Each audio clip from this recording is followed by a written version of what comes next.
Man, I was wrong about the 2019 Baltimore Ravens. I predicted them to go 7-9 and just miss the playoffs. Woo! Oof. They actually went 14-2. They were the number one seed in the AFC playoffs. And I completely whiffed on this prediction. But I will say, going into the year, I was really, really curious to watch their offense in 2019. Take a listen. Here's what I said.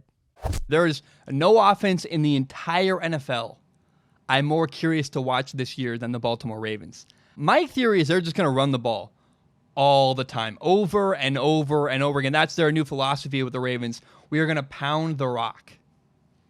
Last year, the Ravens quarterback, Lamar Jackson, ran the ball all over the place. In fact, in his first 7 starts alone, just the first 7, he broke the single-season NFL record by a quarterback for most rushing attempts, again, during a single season.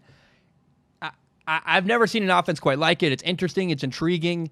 One notable thing this offseason is that the Ravens promoted Greg Roman to their offensive coordinator position.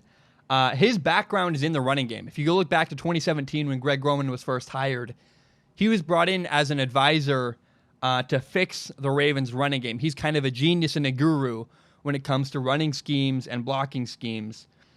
And to me, the message is very, very clear. By promoting Greg Roman, the Ravens are saying, we are going to run the ball a ton.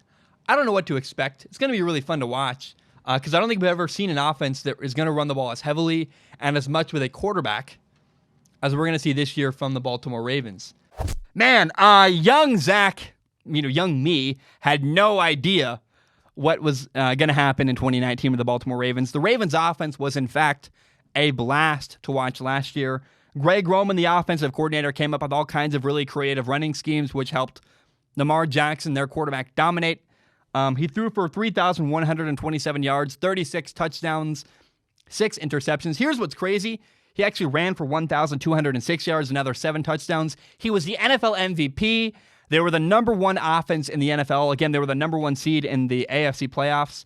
And I will say I had 2 concerns going into the 2019 season for the Baltimore Ravens. Here they are. Take a listen.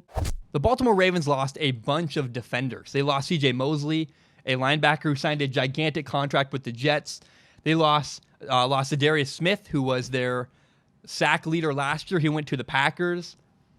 And they no longer have Terrell Suggs and Eric Weddle, 2 longtime veteran leaders in the Ravens locker room.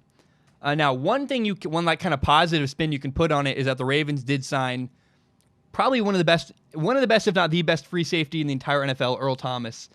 But I think it's really unfair for people to expect this to be the Ravens defense of old. This is a different Ravens team. They're going to run the ball more than we've ever seen, and they're not the same defense we've seen in the past from them. My opinion on the Ravens this year is that they're going to really struggle if they run into an offense that can put up a bunch of points, because they're not going to be able to keep up the same way. If they run into the Browns, for example, Baker Mayfield puts up 45 points throwing the ball over the place. Their defense isn't the same it once was. They're not as good. And if a team is throwing the ball all over the place, they can't keep up because their offense is predicated around running the ball.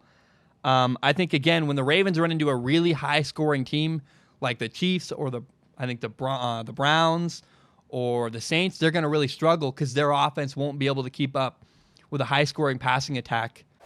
So first of all, statistically, the Baltimore Ravens defense was one of the top 5 defenses in the entire NFL. They lost a bunch of dudes, but what happened was they succeeded anyway. Other dudes stepped up, and they made a key trade. Safety Chuck Clark stepped up. He led the team in total tackles with 73. They traded for corner Marcus Peters from the Rams. Him and Marlon Humphreys tied for the most interceptions on the team with 3. And Matthew Judon stepped up. He had 9.5 sacks to lead the team. Getting a prediction right is not incredibly important to me. I honestly really love just seeing what happens. And even when I'm wrong, it's fun because I get to talk about what I was wrong about and why and what happened. I got a lot of things wrong about the Baltimore Ravens. But here's an odd reality. You could argue that the Ravens struggled to keep up with high-scoring offenses. I know that's weird because they put up 59 points on the Miami Dolphins. But think about this. Only 3 teams scored more than 23 points on the Ravens all season. And they lost all 3 games. They lost week 3 to the Kansas City Chiefs 33-28. They lost week 4 to the Cleveland Browns, 40-25. And in the divisional round of the playoffs, they lost to the Tennessee Titans, 28-12. All 3 times a team scored more than 23 points against the Ravens, they lost. It's weird. It's a weird reality. Only 5 teams all season scored more than 20 points on the Ravens at all. And if you wanted to, you could say that, and you could argue that despite the Ravens' high-scoring games, again, 59 points on the Miami Dolphins is not terrible. But you could argue that all of the Ravens' high-scoring games were lopsided victories, and you could say that really the only 3 times the Ravens needed to score a lot of points, they were unable to. They were technically unable to keep up with high-scoring offenses. They lost all 3 of those games. And so you could argue that the Ravens' weakness was their inability to keep up with other high-scoring offenses. But I got to say, it was really, really fun to watch the Ravens in 2019. It was a blast. I'm excited to watch them in 2020 to see how they build off of their success from last season into next year.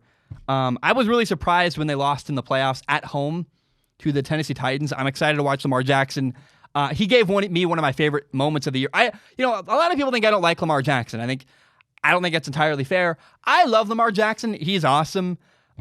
He gave me one of my favorite moments of the year where, he just destroyed. I think it was after the Dolphins game, week 2, where he just put on a show, threw the ball a bunch all over the yard, and had a great game passing.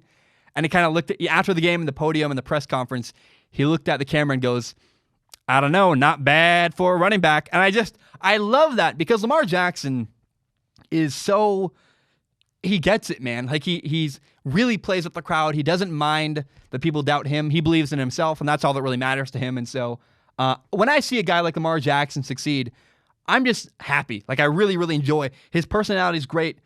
He's great for the league. He killed it last year, man. He really changed the quarterback position a little bit with his ability to run the ball. And I have nothing but good feelings for Lamar Jackson. And I'm actually pleasantly surprised at how wrong I was about the Baltimore Ravens.